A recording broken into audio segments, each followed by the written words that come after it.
Olá, alunos do primeiro ano. Eu quero com esse vídeo fazer a correção das questões que eu pedi para vocês responderem do livro didático de filosofia, da página 216, foram as questões 3 à questão 9. Então vamos lá. Peguem o livro e acompanhem as suas respostas. A questão 3. Qual a preocupação central dos filósofos de Mileto e que cada um encontrou em sua busca? Bem, recapitulando então. A escola de Mileto é a escola jônica dos pré-socráticos. O propósito deles era encontrar um princípio para a natureza. Temos então Tales, o primeiro, depois seu sucessor, o Anaximandro, e depois o Anaxímenes. O Tales, a água, o Anaximandro, o áperon, traduzido, o indeterminado, o não finito, e o Anaxímenes, o ar. Então, essa era a grande proposta desses filósofos. Começando aí na escola de Mileto, a escola jônica, da região Mileto, ou milesianos, como também são chamados, de encontrar um princípio ordenador da natureza.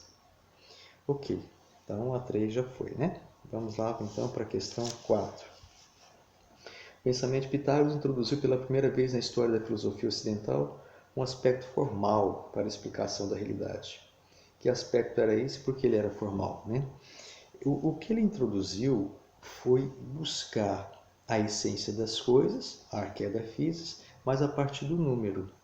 Então, por que ele é considerado formal? Porque ele não faz uso de um elemento da natureza, mas sim de um elemento abstrato, que é o número. Para ele, todas as coisas estão numa relação de medida e proporção. Portanto, aqui está o aspecto mais formal. Essas relações de medida e proporção ele encontra na natureza. A seção das cordas de um instrumento musical vai produzir um som. Então, pela medida e proporção, eu vou encontrar tudo isso na natureza. Por isso é um elemento formal, porque não é da natureza, como a água, como a terra, como o ar, mas o número, uma relação muito mais abstrata também, por assim dizer. Vamos agora para a questão 5. Qual a concepção da realidade contida nessa frase de Heráclito? A luta é a mãe, rainha e princípio de todas as coisas. Bem, Heráclito era um filósofo pré-socrático, que é o contrário, dos outros. Heráclito e Parmênides eram os filósofos mais interessantes da filosofia pré-socrática. Heráclito ele vai então falar que a dialética que deve reger todo esse pensamento, devir, ou seja, vir a ser, a palavra devir, vir a ser, representa, portanto, o entendimento que o filósofo deve buscar para entender a transformação. Tudo é um contínuo fluxo eterno, nada permanece o mesmo, tudo muda e, portanto, quando ele expressa assim, ele tenta encontrar uma explicação da natureza a partir da mudança. Você olha para a natureza, ela muda constantemente, você muda a todo momento. Você não é o mesmo de ontem, não será o mesmo amanhã. Então ele quer encontrar o princípio a partir do movimento das coisas, da transformação. E ele elege o fogo como sendo esse símbolo, como um símbolo do movimento, porque no fogo tudo se transforma. E ele vai falar que pelos contrários, ou a luta dos contrários, tem como resultado o surgimento de uma coisa nova. Do dia e da noite surge, ou seja, dos contrários, ser e não ser, do quente e do frio. Então, a partir daí nós temos o surgimento de um novo ser que também entra em outro oposto do seu e assim o movimento vai acontecendo, vai ocorrendo. Bem, e é célebre a frase dele: não se pode entrar duas vezes no mesmo rio, mostrando, portanto, que a natureza é um fluxo interminável. Vamos lá, questão 6. Comente as exigências fundamentais entre Parmênides e Heráclito sobre a realidade do ser. Parmênides acredita que o ser não move, ele é imóvel. Heráclito acredita que o ser ele move, é possível perceber a transformação. Os dois então são bem opostos, bem antagônicos o pensamento. O Parmênides vai dizer que Heráclito ele está no reino do ilusório e tenta entender a ilusão como sendo o movimento. Por isso, para Parmênides, o ser não move. A proposta de Parmênides, como eu disse no vídeo anterior, é encontrar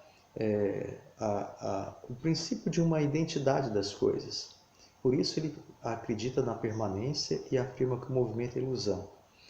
Como eu posso dizer o que é alguma coisa se ao mesmo tempo em que eu digo ela já não é? Então Parmênides ele quer encontrar a segurança do conhecimento da verdade e afirmar que o ser é imóvel.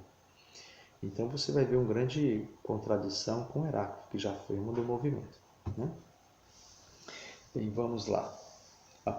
Um parênteses aqui, a partir desses dois, Heráclito e Parmênides, a filosofia pré-socrática vai mudar. Não vai ser mais um elemento, mas vai ser uma pluralidade de elementos.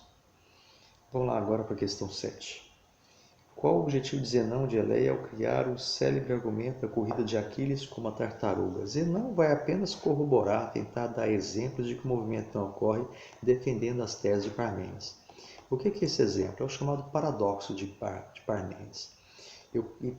Coloco na corrida dois seres, né? Um animal e um homem, Aquiles, um corredor, e a tartaruga, um animal bem lento. Então a tartaruga ela começa na corrida mais à frente do Aquiles, que é um homem, um corredor. De tal modo que a proposta é que Aquiles nunca alcançará a tartaruga. Porque se a tartaruga está aqui, Aquiles tem que fazer esse trajeto, ele tem que chegar a medir a metade desse caminho, de A a B. A metade do caminho ele atinge, mas para atingir a primeira metade, ele tem que atingir sempre a metade do caminho. Então, de tal forma que, quando a tartaruga avança um passo, Aquiles avança um, essa distância vai ser sempre contínua. É como se eu lançasse uma pedra, né? Mas para ela atingir o objeto à frente, ela tem que, nessa trajetória, chegar à metade desses dois caminhos, do meu lançamento ao meu alvo. Mas para atingir essa primeira metade, ele tem que atingir a primeira metade do lançamento à outra metade. Então, parece um pouco confuso, mas o que ele quer dizer?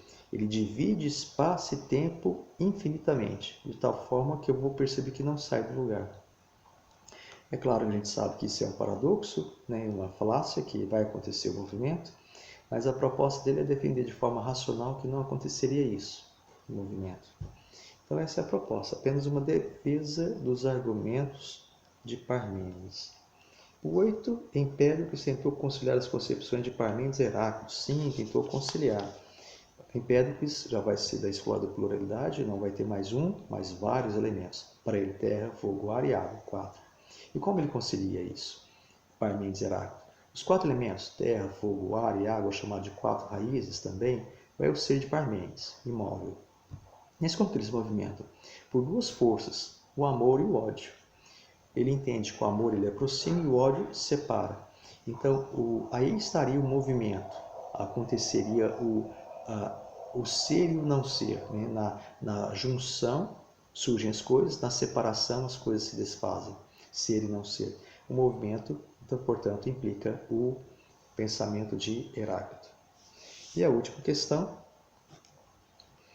De que maneira o pensamento de Demócrito também formula uma solução e concilia uma mobilidade do ser? Sim, ele também vai tentar conciliar Parmênides e Heráclito. Demócrito vai ser o último pré-socrático da escola atomista. Vamos falar que o átomo é a menor partícula. Toda a realidade é constituída por átomo, que é indivisível e invisível. E o átomo, ele em si mesmo, ele é o ser de Parmênides. E o Heráclito, como ele pode estar presente aí? Porque ele pressupõe, o Demócrito, que existe um vazio. Para o átomo se movimentar, é necessário ter um vazio. Portanto, o vazio representa o não ser, né? Que é o contrário do que é pleno, que é o átomo, que é cheio, que é o átomo. Então, o vazio representa o não ser. O movimento no vazio, portanto, o movimento do átomo, o ser de Parmênides, o átomo, o movimento no vazio, o vazio representando o ser, o ser e o não ser de Eudevir, no caso, de Heráclito. Então aí ele tenta conciliar tanto um como o outro. E esses dois filósofos, Heráclito e Parmênides, serão também importantes para a gente pensar a filosofia de Platão no próximo bimestre. Ok? Obrigado.